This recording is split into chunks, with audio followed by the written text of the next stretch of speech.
नमस्कार, स्वागत है आप सभी का डीडी न्यूज के इस खास बुलेटिन एक्सप्रेस 100 में, जहां हम आपके लिए लेकर आते हैं राजनीति, मनोरंजन, देश दुनिया, खेल और व्यापार जगत की सभी बड़ी खबरों को एक्सप्रेस यानी कि फटाफट अंदाज में आपके साथ मैं हूं संध्या शर्मा। तो देखिए खबरें तेज रफ्तार से।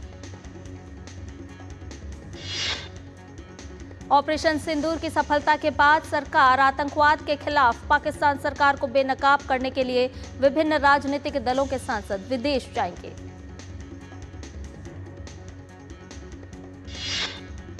सांसदों का प्रतिनिधिमंडल अमेरिका, ब्रिटेन, यूएई जैसे देशों की यात्रा पर जाएगा। इस दौरान सांसद ऑपरेशन सिंदूर की कामयाबी और आतंकवाद पर दुनिया भर में चर्चा करेंगे।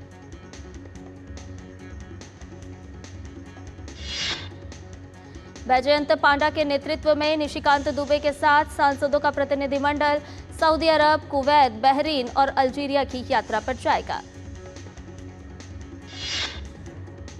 पूर्व केंद्रीय मंत्री और भाजपा सांसद रविशंकर प्रसाद के नेतृत्व में प्रतिनिधिमंडल यूनाइटेड किंगडम, फ्रांस, जर्मनी, यूरोपीय संघ, इटली और डेनमार्क की यात्रा करेगा।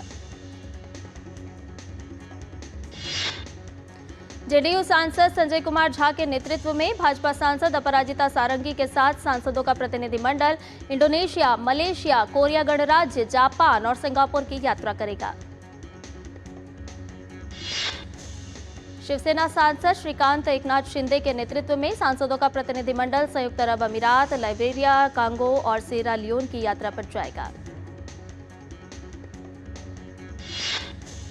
कांग्रेस सांसद शशि थरूर के नेतृत्व में सांसदों का प्रतिनिधिमंडल अमेरिका, पनामा, गयाना, ब्राजील और कोलंबिया की यात्रा करेगा। गृह एवं सहकारिता मंत्री अमित शाह के गुजरात दौरे का आज दूसरा दिन है। अमित शाह ने अहमदाबाद में गुजरात राज्य सहकारी संघ की ओर से आयोजित विकसित भारत के निर्माण में सहकारिता की भूमिका पर आयोजित महासम्मेलन में भाग लिया। गृहमंत्री ने अहमदाबाद में गुजरात राज्य सहकारी संघ द्वारा विकसित भारत के निर्माण में सहकारिता की भूमिका विषय पर आयोजित महासम्मेलन को संबोधित भी किया। हैदराबाद के चार मीनार इलाके में स्थित गुलजार हाउस की पहली मंजिल पर भीषण आग में 8 लोगों की मौत हो गई है। आग लगने से 3 लोगों की मौके पर ही मौत हो गई, जबकि 5 अन्य ने उस्मानिया, मलकपेट के यशोदा, डीआरडीओ और अपोलो सहित विभिन्न अस्पतालों में भेजे जाने के बाद दम तोड़ दिया। कई अन्य लोग घायल हो गए, जिनका उपचार चल रहा है। दमकल कर्मियों ने तुरंत कार्रवाई की, आग पर काबू पाया और इमारत के भीतर बचाव कार्य भी शुरू किया। आग लगने के कारणों की जांच की जा रही है। अधिकारियों को फिलहाल बिजली के शॉर्ट सर्किट का संदेह है। बीजेपी सांसद निशिकांत दुबे ने सर्वदलीय प्रतिनिधिमंडल का हिस्सा बनने पर प्रधानमंत्री का आभार व्यक्त किया है। उन्होंने कहा कि वो और ओवैसी एक साथ भारत के लोकतंत्र और मुसलमानों को भारत में मिले सम्मान, स्वाभिमान और समानता को बताएंगे। शिवसेना यूबीटी सांसद प्रियंका चतुर्वेदी ने पश्चिमी यूरोप में जा रहे सर्वदलीय प्रतिनिधिमंडल का हिस्सा बनने पर खुशी जताई है। प्रियंका के अनुसार पाकिस्तान को वैश्विक स्तर पर बेनकाब करने के लिए यह हमारा संयुक्त प्रयास है। भारतीय प्रौद्योगिकी संस्थान बॉम्बे ने भी तुर्की विश्वविद्यालयों के साथ अपना समझौता निलंबित कर दिया है। आईआईटी बॉम्बे ने कहा कि तुर्की से जुड़ी वर्तमान भू राजनीतिक स्थिति के कारण ये फैसला लिया गया है। राज्यसभा सांसद और चंडीगढ़ यूनिवर्सिटी के चांसलर सतनाम सिंह संधू ने राष्ट्रीय हित को सर्वोपरि बताते हुए तुर्की और अजरबैजान की 23 यूनिवर्सिटियों के साथ शैक्षणिक सहयोग के सभी समझौता ज्ञापन तत्काल प्रभाव से रद्द करने की घोषणा की। संधू ने कहा, खून और शिक्षा एक साथ नहीं बह सकती। देश के सम्मान से बड़ा हमारे लिए कुछ नहीं है। ऑपरेशन सिंदूर की सफलता पर देश भर में तिरंगा यात्राएं निकाली जा रही है। महाराष्ट्र के नागपुर में भी तिरंगा शौर्य सम्मान यात्रा निकाली गई, जिसमें राज्य के मुख्यमंत्री देवेंद्र फडणवीस भी शामिल हुए। तेलंगाना के हैदराबाद में सिटीजन्स फॉर नेशनल सिक्योरिटी के बैनर तले तिरंगा यात्रा निकाली गई। रैली में पूर्व उपराष्ट्रपति एम वेंकैया नायडू, केंद्रीय कोयला एवं खान मंत्री जी किशन रेड्डी के साथ कई प्रमुख हस्तियों ने भाग लिया। भाजपा अध्यक्ष और केंद्रीय स्वास्थ्य मंत्री जेपी नड्डा उत्तराखंड के दौरे पर देहरादून पहुंचे। उत्तराखंड के मुख्यमंत्री पुष्कर सिंह धामी ने देहरादून के जॉली ग्रांट एयरपोर्ट पर भाजपा अध्यक्ष नड्डा का स्वागत किया। जेपी नड्डा आज पिथौरागढ़ जा रहे हैं, जहां वो वाइब्रेंट विलेज गुंजी, आदि कैलाश सहित सीमांत गांव में वाइब्रेंट योजना की समीक्षा करेंगे। जम्मू कश्मीर में महत्वपूर्ण बुनियादी ढांचों की सुरक्षा के लिए पूर्व सैनिकों की नियुक्ति को मंजूरी दे दी गई है। ये प्रस्ताव जम्मू कश्मीर सैनिक कल्याण बोर्ड ने रखा था। इसके लिए 4000 पूर्व सैनिक स्वयंसेवियों की पहचान की गई है। इनमें से 435 के पास लाइसेंसी हथियार भी हैं।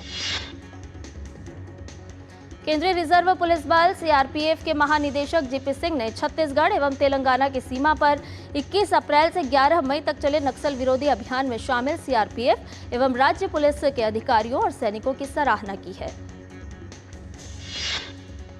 जीपी सिंह ने लिखा, बल के साथियों का उत्साह एवं समर्पण हम सभी के लिए प्रेरणादायक रहा। अभियान के दौरान हुई 21 मुठभेड़ों में 16 वर्दीधारी महिला माओवादी समेत 31 माओवादी मारे गए थे और 35 हथियार बरामद किए गए थे। तेलंगाना के मुलुगु जिले में विभिन्न स्थानों से पुलिस ने प्रतिबंधित भाकपा माओवादी के 20 सदस्यों को गिरफ्तार किया और उनके पास से कई हथियार जब्त किए। पुलिस ने शनिवार को ये जानकारी साझा की। पुलिस ने बताया कि गिरफ्तार किए गए 20 माओवादी तेलंगाना और छत्तीसगढ़ में पुलिस और सीआरपीएफ कर्मियों की घात लगाकर हत्या और सुरक्षा कर्मियों पर हमला करने जैसी कई आपराधिक घटनाओं में शामिल थे। रक्षा राज्य मंत्री संजय सेठ 20 से 24 मई तक मलेशिया के लंकावी में आयोजित होने वाले लंकावी अंतर्राष्ट्रीय समुद्री और एरोस्पेस प्रदर्शनी के 17वें संस्करण में भारतीय प्रतिनिधिमंडल का नेतृत्व करेंगे। लीमा 2025 में Mazagon dock ship builders limited, Bharat dynamics limited, BML Hindustan aeronautics limited और ग्लाइडर्स इंडिया लिमिटेड सहित कई डीपीएसयू और निजी रक्षा कंपनियां प्रदर्शनी में भाग लेंगी। ऑपरेशन सिंदूर की सफलता के लिए उत्तर प्रदेश में रामपुर के रजा लाइब्रेरी में वीरोत्सव का आयोजन किया जा रहा है। प्रदर्शनी में वीर जवानों की गाथाओं का प्रदर्शन किया गया है। ये प्रदर्शनी 21 मई तक चलेगी।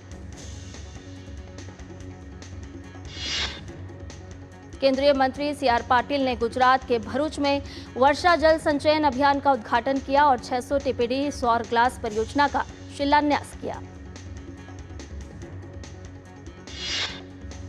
केंद्रीय मंत्री सीआर पाटिल ने 600 टीपीडी और सौर ग्लास परियोजना का भी शिलान्यास किया। असम, मेघालय और त्रिपुरा में किसी भी इंटीग्रेटेड चेक पोस्ट या लैंड कस्टम स्टेशन से बांग्लादेशी वस्तुओं की आवाजाही पर पूरी तरह से प्रतिबंध लगा दिया गया है। आत्मनिर्भर भारत अभियान को बढ़ावा देने के लिए बांग्लादेश से आने वाले readymade garments, processed food, furniture और प्लास्टिक वस्तुओं पर प्रतिबंध लगाया गया है। दिल्ली में कल आम आदमी पार्टी के 15 पार्षदों ने इस्तीफा दे दिया है और इंद्रप्रस्थ विकास पार्टी के नाम से थर्ड फ्रंट बनाने की घोषणा भी कर दी है। हेमचंद, हिमानी जैन, रोनाक्षी शर्मा, उषा शर्मा, राखी यादव, साहिब कुमार, राजेश कुमार, मनीषा सुमन समेत 15 पार्षदों ने आप का साथ छोड़ दिया है। इस पर बीजेपी ने कहा कि आम आदमी पार्टी के भ्रष्टाचार के कारण ही इन पार्षदों ने इस्तीफा दिया है। दिल्ली के एनडीएमसी की ओर से सरोजनी नगर में अवैध अतिक्रमण हटाने की कार्रवाई की गई। हरियाणा की यूट्यूबर ज्योति मल्होत्रा को एनआईए ने हिसार से गिरफ्तार किया है। आरोप है कि ज्योति ने भारतीय जगहों से संबंधित संवेदनशील जानकारी शेयर की थी। हरियाणा के कैथल के मसगढ़ गांव से 25 साल के युवक देवेंद्र सिंह को पाकिस्तान की खुफिया एजेंसी आईएसआई के लिए जासूसी करने के आरोप में गिरफ्तार किया गया है। पूरे मामले पर कैथल डीएसपी विरभान ने बताया कि आरोपी आईएसआई एजेंसी को भारत पाकिस्तान के बीच चल रहे विवाद की जानकारी देता था और समय समय पर पाकिस्तानी सेना और आईएसएस को ऑपरेशन सिंदूर के बारे में भी जानकारी देता था। भारत के अरुणाचल प्रदेश राज्य में भूकंप के झटके महसूस किए गए। राष्ट्रीय भूकंप विज्ञान केंद्र के अनुसार दिबंग घाटी में सुबह 5:06 पर भूकंप आया। रिक्टर स्केल पर भूकंप की तीव्रता 3.8 मापी गई। भारतीय पुरुष क्रिकेट टीम के मुख्य कोच गौतम गंभीर ने परिवार के साथ तिरुमला वेंकटेश्वर मंदिर में पूजा अर्चना की।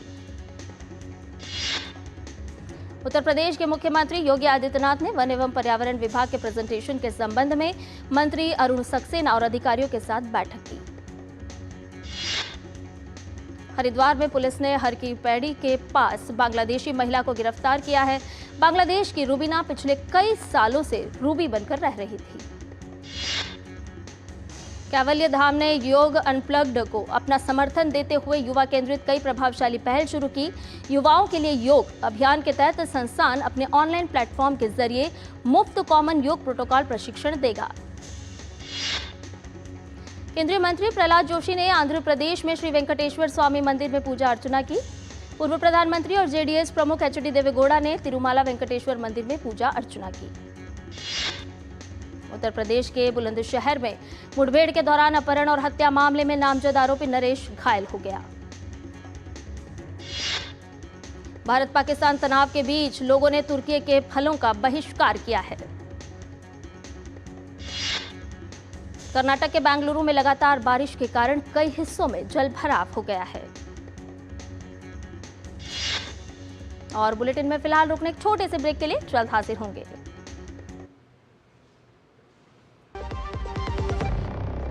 जब धरती चीर कर निकलता है लोहे का पत्थर और मिलता है मोंगिया के जोश से, फिर तपता है, पिघलता है और बनता है फौलाद। अब होता है सरिया सारी खूबियों के साथ। मोंगिया स्टील, मजबूत देश का मजबूत सरिया। जो लक्ष्य चुना था समझ आने लगा है। जीएलए यूनिवर्सिटी, उच्च लक्ष्य की निश्चित प्राप्ति।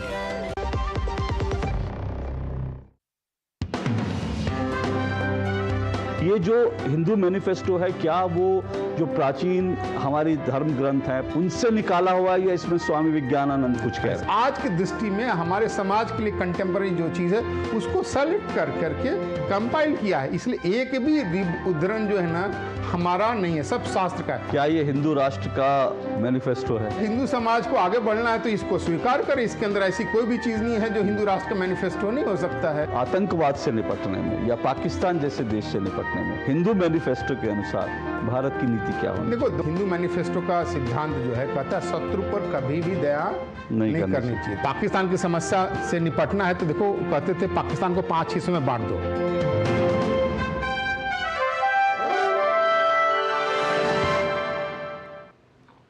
और ब्रेक के बाद एक्सेस 100 में आपका एक बार फिर से स्वागत है। आइए बाकी की खबरों को भी जान लेते हैं फटाफट अंदाज में।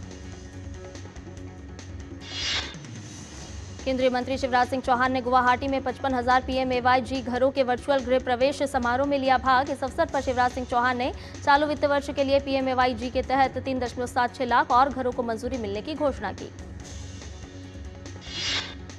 इस मौके पर शिवराज सिंह चौहान ने ग्रामीण बुनियादी ढांचे को बेहतर करने और वंचित समुदायों के जीवन के स्तर में सुधार लाने की सरकार की प्रतिबद्धता पर जोर दिया। केंद्रीय मंत्री ने प्रधानमंत्री आवास योजना ग्रामीण के तहत 20 लाख घरों का निर्माण पूरा करने के लिए असम की उल्लेखनीय उपलब्धि की प्रशंसा भी की। केंद्रीय मंत्री शिवराज सिंह चौहान ने असम के नागांव में लखपति दीदियों से किया संवाद। इस मौके पर शिवराज सिंह चौहान ने कहा कि अब लखपति दीदियां उद्यमी बनेंगी, उद्योगपति बनेंगी।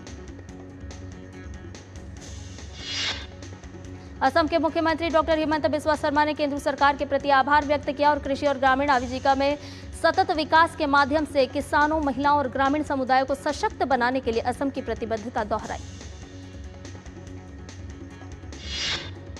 केंद्रीय कृषि मंत्री शिवराज सिंह चौहान महाराष्ट्र के नागपुर में विकसित कृषि पर हितधारकों के साथ परामर्श बैठक की अध्यक्षता करेंगे।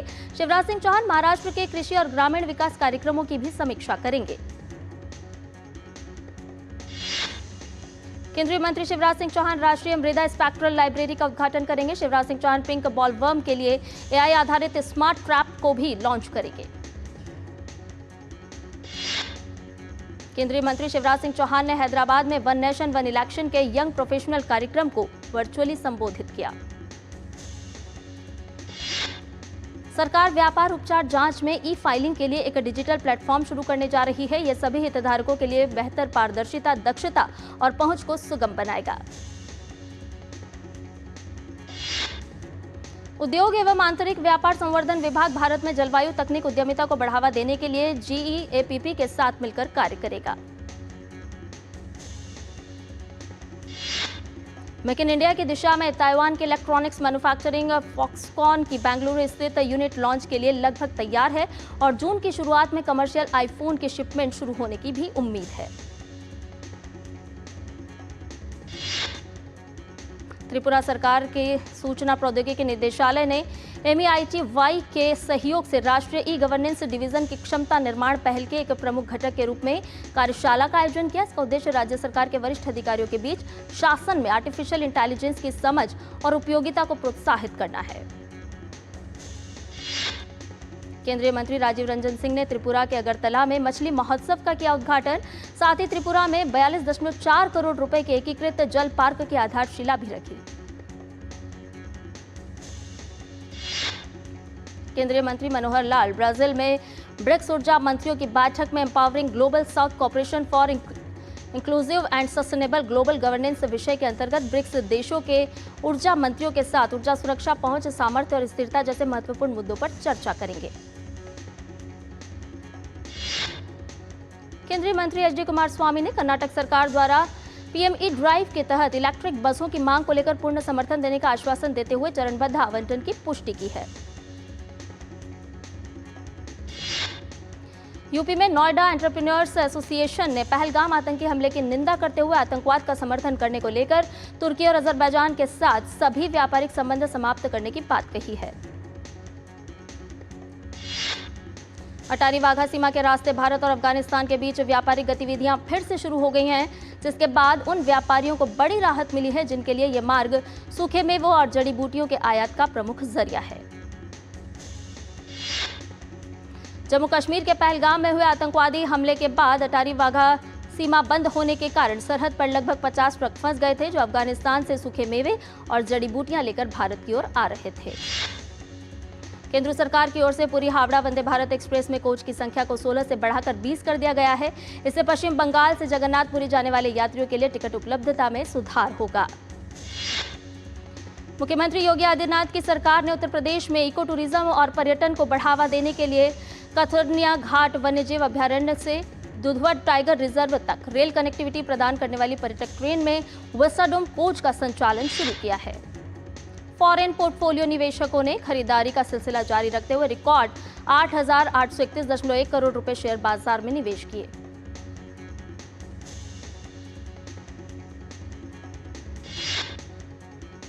और फिलहाल रुकने एक छोटे से ब्रेक के लिए जल्द हाजिर होंगे।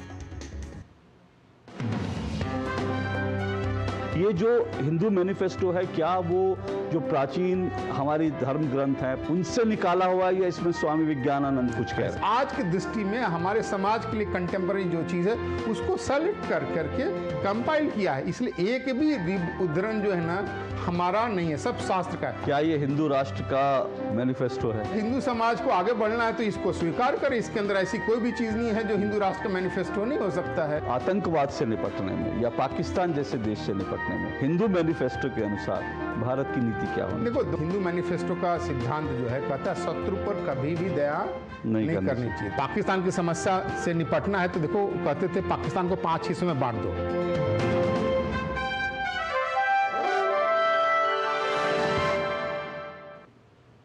और ब्रेक के बाद एक्सेस 100 में आपका एक बार फिर से स्वागत है।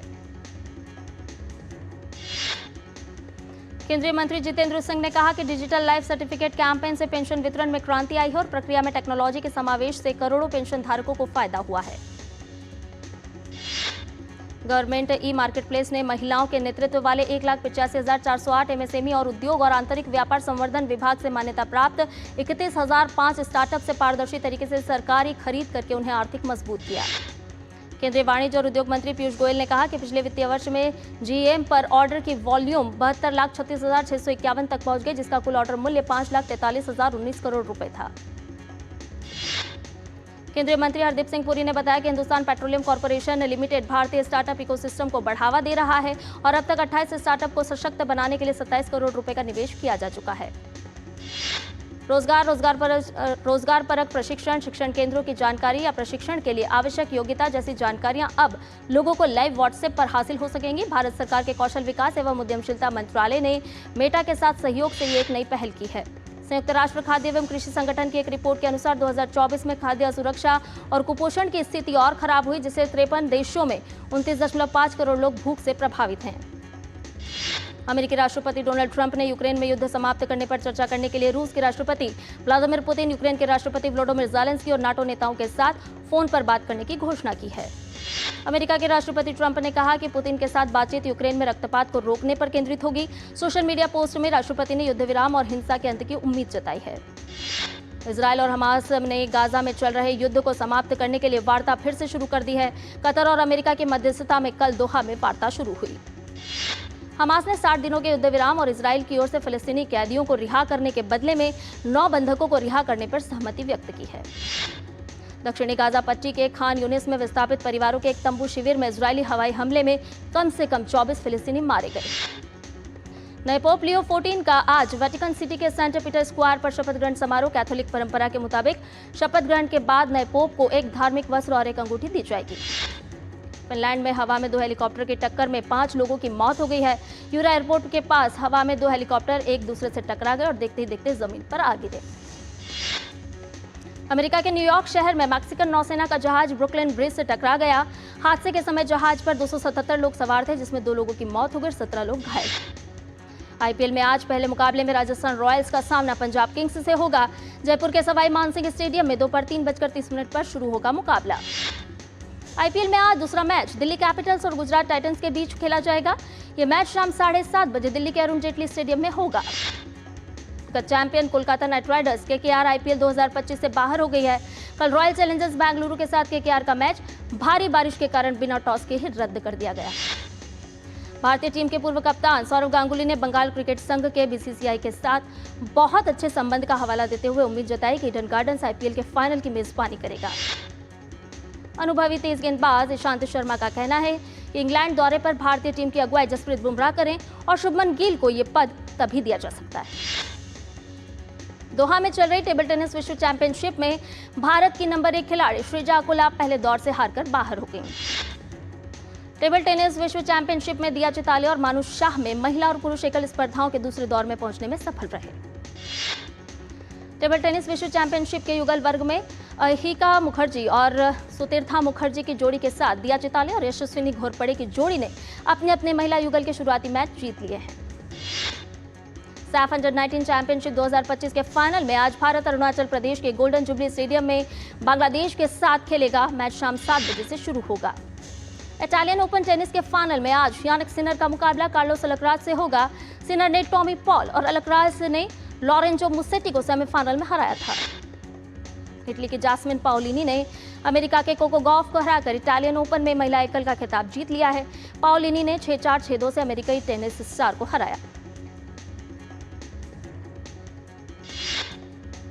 क्रिस्टल पैलेस ने मैनचेस्टर सिटी को हराकर पहली बार एफए कप जीत लिया है। क्रिस्टल पैलेस ने 119 साल बाद पहली बार कोई बड़ी ट्रॉफी जीती है। फार्मूला 1 ड्राइवर ऑस्कर पियास्ट्री ने इमोला में एमिलिया रोमाग्ना ग्रां प्री में कल पोल पोजीशन हासिल की। पियास्ट्री ने रेडबुल के मैक्स वर्स्टैपन को पीछे छोड़ते हुए शीर्ष पर रहे। ओडिशा के स्टार धावक अनिमेश कुजूर ने तिरुवनंतपुरम में इंडियन ग्रां प्री 2 में पुरुषों की 100 मीटर और 200 मीटर स्पर्धाओं में अपना दबदबा कायम करते हुए शानदार जीत दर्ज की है। दिल्ली में fit India Sunday on cycle marathon को ध्यानचंद स्टेडियम से हरी झंडी दिखाई गई। इसमें chess grand master Tania Sachdev हुई शामिल। गुरिंदर चड्ढा मशहूर ब्रिटिश भारतीय फिल्म निर्माता जिन्हें ब्रांडेड लाइक बैकहम जैसी हिट फिल्मों के लिए जाना जाता है, इस बार कान फिल्म महोत्सव में अपनी नई फिल्म क्रिसमस कर्मा के साथ लौटी है। और एक्सप्रेस न्यूज में फिलहाल इतना ही। मुझे दीजिए इजाजत, लेकिन डीडी न्यूज पर खबरों का सफर लगातार जारी है। नमस्कार।